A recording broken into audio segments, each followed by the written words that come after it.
ಬೆಂಗಳೂರಿನ ಕೆಆರ್ಪುರಂನಲ್ಲಿ triple murder ಕೇಸ್ಗೆ ಸಂಬಂಧಪಟ್ಟಂತೆ ತನಿಖೆ ವೇಳೆ ಆರೋಪಿ ಕೆನತ್ ಶ್ವೇತಾ ಹೇಳಿದ್ದೇನು ಅನ್ನುವಂಥದ್ರ ಬಗ್ಗೆ ಮಾಹಿತಿಯನ್ನು ಕೊಟ್ಟರು. ತನ್ನ ತಂದೆ, ತಾಯಿ, ತಂಗಿ ಮೂವರನ್ನ ಕೊಲೆ ಮಾಡಿದ್ದಾಕೆ ಒಮ್ಮೊಮ್ಮೆ ಒಂದೊಂದು ರೀತಿಯಾಗಿ ಸ್ಟೇಟ್ಮೆಂಟ್ ಅನ್ನ ಕೊಡ್ತಾ ಇದ್ದಾಳೆ. ಕೆನತ್ ಕೂಡ ಈಗ ಆಲ್ರೆಡಿ ತಗಲಾಕೊಂಡಿದ್ದಾನೆ, ಆತ ಕೂಡ ತಗಲಾಕೊಂಡು 3 ದಿನ ಆಯಿತು. ವಿಚಾರಣೆ ಮಾಡುವಂತ ಸಂದರ್ಭದಲ್ಲಿ ಸ್ಫೋಟಕ ವಿಚಾರಗಳು ಹೊರಗಡೆ ಬರ್ತಾ ಇದಾವೆ. ಕೊಲೆಗೆ ಕಾರಣ ಏನು ಅನ್ನುವಂಥ ಸಹಜವಾಗಿ ಇದ್ದಂಥ ಪ್ರಶ್ನೆ.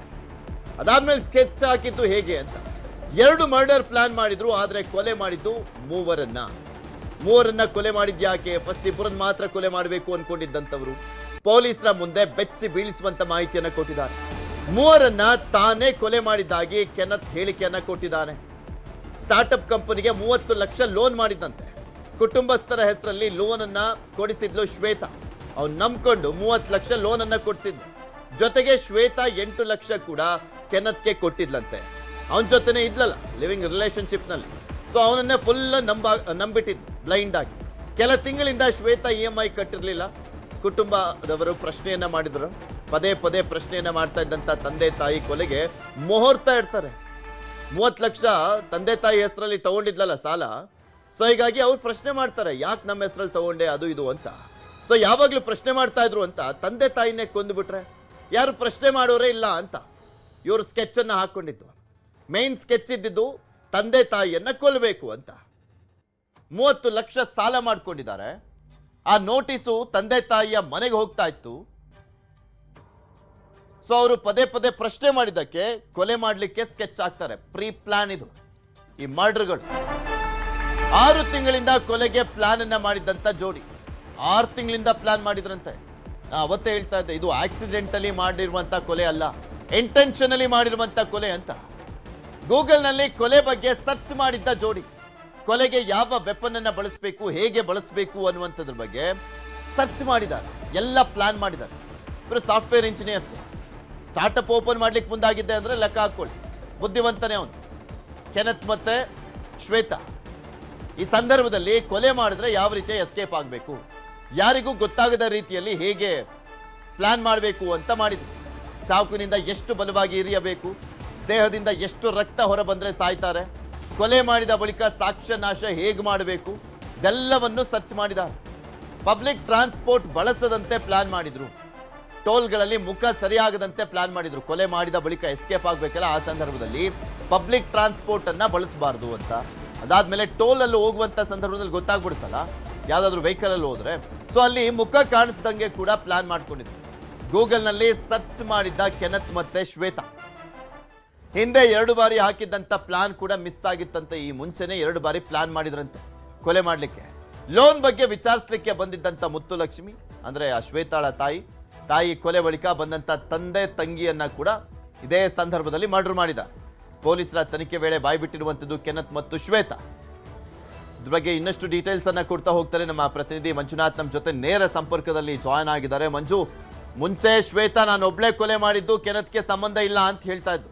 ಈಗ ಕೆನತ್ತೆ 3 ಕೊಲೆಯನ್ನ ಮಾಡಿದ್ದಾನೆ ಅನ್ನುವಂಥದ್ದು ಸ್ಪಷ್ಟವಾಗಿ ಮೇಲ್ನೋಟಕ್ಕೆ ಗೊತ್ತಾಗ್ತದೆ. ಆದ್ರೆ ಈ ಕೊಲೆ ಆಕ್ಸಿಡೆಂಟಲಿ ಅಲ್ಲ, ಇಂಟೆನ್ಷನಲಿ ಅನ್ನುವಂಥದ್ದು 6 ತಿಂಗಳು ಮುಂಚೆಯಿಂದಲೇ ಪ್ಲಾನ್ ಮಾಡಿದ್ರು ಅನ್ನುವಂಥದ್ದು ಹೇಳಿಕೆಯನ್ನ ಯಾವ ರೀತಿಯಾಗಿ ಕೊಡ್ತಾ ಇದ್ದಾರೆ, ಏನೇನೆಲ್ಲ ಉಲ್ಲೇಖ ಆಗ್ತಾ ಇದೆ, ಪೊಲೀಸರ ವಿಚಾರಣೆ ಸಂದರ್ಭದಲ್ಲಿ ಯಾವ ರೀತಿಯ ಸ್ಫೋಟಕ ವಿಚಾರಗಳು ಹೊರಗಡೆ ಬರ್ತಾ ಇದಾವೆ ಅಂತ. ಪೃಥ್ವಿ, ಕೇರ್ಪುರಂನಲ್ಲಿ ನಡೆದಿದ್ದಂತಹ ತ್ರಿಬಲ್ ಮರ್ಡರ್ ಪ್ರಕರಣಕ್ಕೆ ಸಂಬಂಧಪಟ್ಟಂತೆ ಪೊಲೀಸರ ಇನ್ವೆಸ್ಟಿಗೇಷನ್ ಕೂಡ ಅಷ್ಟೇ ಚುರುಕುಗೊಂಡಿರುವಂತದ್ದು. ಜೊತೆಗೆ ಪೊಲೀಸರ ತನಿಖೆ ವೇಳೆಯಲ್ಲಿ ಹಲವು ಸ್ಫೋಟಕವಾದಂತಹ ವಿಚಾರಗಳು ಈಗಾಗಲೇ ಆರೋಪಿಗಳು ಬಾಯಿ ಬಿಡ್ತಾ ಇದ್ದಾರೆ. ಇದು ನಾವು ಅನ್ಕೊಂಡಿದ್ವಿ ಏನೋ ಆಕ್ಸಿಡೆಂಟಲಿ ಆಗಿರುವಂತಹ ಕೊಲೆ ಇರಬಹುದು ಅಂತ ಊಹೆ ಮಾಡಿದ್ವಿ. ಆದ್ರೆ ಪೊಲೀಸರ ತನಿಖೆ ವೇಳೆಯಲ್ಲಿ ಇದು ಆಕ್ಸಿಡೆಂಟಲ್ ಆಗಿರುವಂತಹ ಕೊಲೆ ಅಲ್ಲ, ಬದಲಾಗಿ ಪ್ರೀ ಪ್ಲಾನ್ಡ್ ಮರ್ಡರ್ ಅನ್ನುವಂಥದ್ದು ಕೂಡ ಈಗಾಗಲೇ ಗೊತ್ತಾಗಿದೆ. 6 ತಿಂಗಳ ಹಿಂದೆನೆ ಇವರು ಕೊಲೆಗೆ ಮಾಸ್ಟರ್ ಪ್ಲಾನ್ ಅನ್ನ ಮಾಡಿರ್ತಾರೆ, ಯಾವ ರೀತಿಯಾಗಿ ಕೊಲೆ ಮಾಡಬೇಕು ಅನ್ನೋಂಥ ವಿಚಾರ ಆಗಿರ್ಬೋದು. ಜೊತೆಗೆ ಯಾವುದೇ ಚಾಕುವಿನಿಂದ ಅವ್ರಿಗೆ ಚುಚ್ಚಲೇಬೇಕು ಅಂತ ಮೊದಲನೇ ಪ್ಲಾನ್ ಮಾಡ್ಕೊಂಡಿರ್ತಾರೆ. ಎಷ್ಟು ಡೀಪ್ ಆಗಿ ಚಾಕುವಿನಿಂದ ನಾವು ತಿವಿದ್ರೆ ಅವರು ಡೆತ್ ಆಗ್ತಾರೆ, ಜೊತೆಗೆ ಆ ಒಂದು ಒಳಗೆ ಎಷ್ಟು ಹೋಗಬೇಕು ಅನ್ನೋದು ಪ್ರತಿಯೊಂದು ಕೂಡ ಸಂಪೂರ್ಣವಾಗಿ ಇವ್ರು ಮಾಹಿತಿಯನ್ನ ಕಲೆಕ್ಟ್ ಮಾಡಿದ್ರು. ಅದು ಕೂಡ ಅಷ್ಟೇ ಗೂಗಲ್ ನ ಮುಖಾಂತರವಾಗಿ ಪ್ರತಿಯೊಂದನ್ನು ಕೂಡ ಸರ್ಚ್ ಮಾಡಿದ್ರು. ಯಾವ ಭಾಗಕ್ಕೆ ಚಾಕುವನ್ನು ಇರಿದ್ರೆ ಇವರು ಬ್ಲಡ್ ಆಗಿ ಸಾವನ್ನಪ್ತಾರೆ ಅನ್ನುವಂಥದ್ದು ಪ್ರತಿಯೊಂದು ವಿಚಾರಗಳನ್ನು ಕೂಡ ಅಷ್ಟೇ ಗೂಗಲ್ ನಿಂದ ಇವರು ಸರ್ಚ್ ಮಾಡಿರುವಂತಹ ವಿಚಾರ ಪೊಲೀಸರ ತನಿಖೆಯಿಂದ ಬಯಲಾಗಿರುವಂತದ್ದು. ಇದರ ಜೊತೆಗೆ ಸ್ಟಾರ್ಟ್ಅಪ್ ಕಂಪ್ನಿಯನ್ನ ತೆರೀಬೇಕು ಅನ್ನೋ ಒಂದು ಕಾರಣಕ್ಕೋಸ್ಕರ ಇವರು 32 ಲಕ್ಷ ಸಾಲವನ್ನ ಮಾಡ್ಕೊಂಡಿರ್ತಾರೆ. ಆದ್ರೆ ಸಾಲ ಮಾಡ್ಕೊಂಡಿದ್ದಾದಂತಹ ಬಳಿಕ ಹಣ ಶ್ವೇತಾ ಅಕೌಂಟ್ಗೆ ಬರುತ್ತೆ. ಶ್ವೇತಾ ಅದರಲ್ಲಿ 8 ಲಕ್ಷ ಹಣವನ್ನ ಕೆನತ್ಗೆ ಕೊಡ್ತಾಳೆ.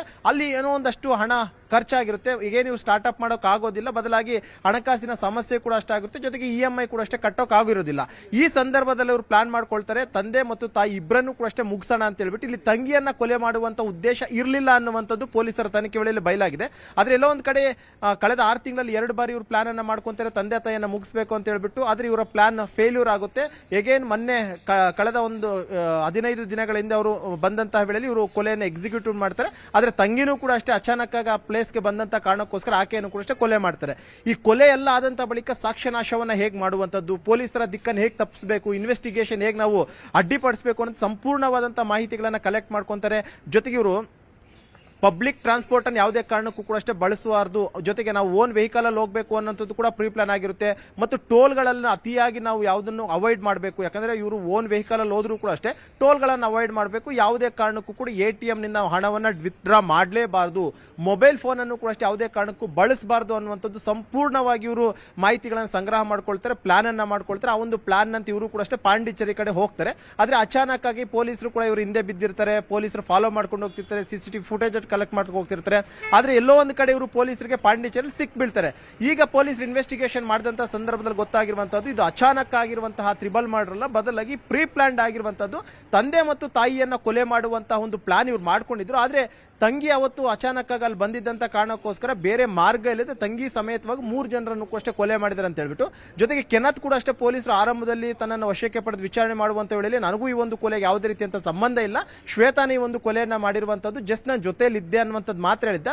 ಆದ್ರೆ ಪೊಲೀಸರು ತಮ್ಮದೇ ಆದಂತಹ ಸ್ಟೈಲ್ ನಲ್ಲಿ ಇಂಟ್ರಾಗೇಷನ್ ಮಾಡಿದಂತಹ ವೇಳೆಯಲ್ಲಿ ಕೆನತ್ ಕೂಡ ಅಷ್ಟೇ ಇಬ್ರು ಸೇರ್ಕೊಂಡು ನೀವು ಒಂದು ಮರ್ಡರ್ ಅನ್ನು ಮಾಡಿದೀವಿ, ನಾವು 6 ತಿಂಗಳಿಂದನೇ ಪ್ಲಾನ್ ಮಾಡ್ಕೊಂಡಿದ್ವಿ, ಆ ಪ್ಲಾನ್ ಅಂತ ಎಕ್ಸಿಕ್ಯೂಟಿವ್ ಮಾಡ್ಕೊಂಡು ಬರ್ತಾ ಇದ್ವಿ ಅನ್ನುವಂತ ಒಂದು ಸ್ಫೋಟಕವಾದಂತಹ ವಿಚಾರಗಳನ್ನ KR ಪುರಂ ಪೊಲೀಸರ ಮುಂದೆ ಆರೋಪಿಗಳು ಬಾಯಿ ಬಿಟ್ಟಿರುವಂತಹದ್ದು. ಓಕೆ, ಧನ್ಯವಾದ ಮಂಜು ನಿಮ್ಮೆಲ್ಲ ಮಾಹಿತಿಗಾಗಿ.